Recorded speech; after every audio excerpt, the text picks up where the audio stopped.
তুমুল বৃষ্টিতে ধান ক্ষেতের মধ্যেই জরুরি অবতরণ করে একটি হেলিকপ্টার। হেলিকপ্টার উদ্ধার করতে যেতেছি আমরা সবাই। এ সময় হেলিকপ্টারটি কাদা পানিতে দেবে যায়। 100 জন লোকে মিলে ধাক্কাইতেছে, কিন্তু কোনোভাবে উঠানো সম্ভব না, একবারে মাটিতে নেমে গেছে।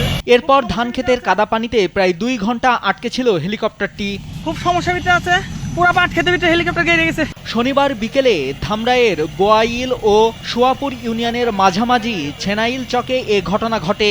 পাট খেতে পুরো গেড়ে গেছে হেলিকপ্টার। এ খবর ছড়িয়ে পড়লে স্থানীয় শতাধিক লোকজন হেলিকপ্টারটি দেখতে ভিড় জমায়। একবারে কাছে এসে পড়ছে। কাদা পানিতে প্রায় 2 ঘন্টা আটকে থাকার পর বিকেল 5টার দিকে পাইলট হেলিকপ্টারটি উড়িয়ে নিয়ে যান।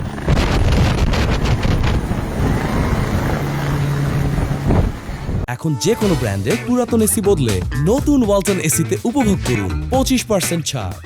তবে এটি কোথা থেকে এসে কোথায় যাচ্ছিল তা কেউ নিশ্চিত করে বলতে পারেননি। হেলিকপ্টার দেবে যাওয়ার ঘটনার একটি ভিডিও সামাজিক যোগাযোগ মাধ্যমে বিকেলেই ছড়িয়ে পড়ে। এতে কাউকে কাউকে বলতে শোনা যায় হেলিকপ্টার থেকে ডিজেলের গন্ধ পাওয়া গেছে। ডিজেলের গন্ধ কইকে?